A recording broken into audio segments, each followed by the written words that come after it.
with those cooler temperatures, some of you may be turning on or building a fire in that fireplace. But before you do, a Jacksonville mother has a warning for a parent. She says the fireplace shield she had is not heat protectant, that is.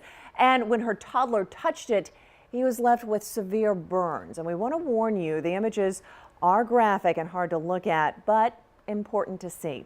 Here's Hani Rodriguez with that story.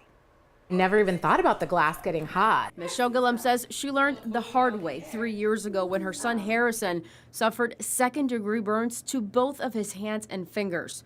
Their 3-year-old was walking and put his hands on the glass shield in front of the fireplace in their Springfield home. It's hard to watch your child going through this. You do everything you can to protect them, but to see them going through something so difficult and they're so little that they can't express to you the pain or what they're feeling. Harrison was admitted to Wolfson's Children's Hospital and later seen by Dr. Randy Thornton at Jacksonville Pediatrics.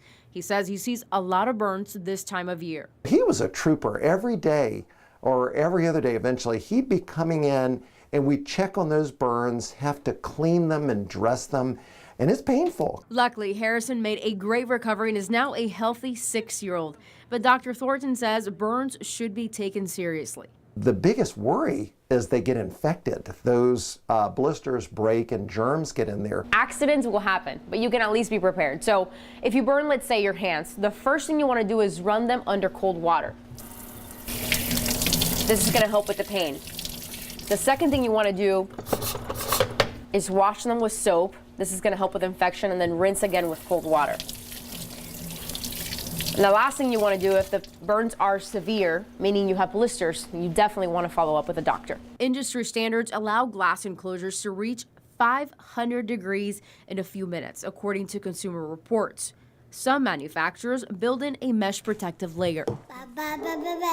The model of the house doesn't matter, how new the house is, it's the fireplace and that piece of glass that you don't realize gets so hot. So I really just don't want to see it happen to anybody else. Wow, that was Hani Rodriguez reporting. We're glad he's okay now.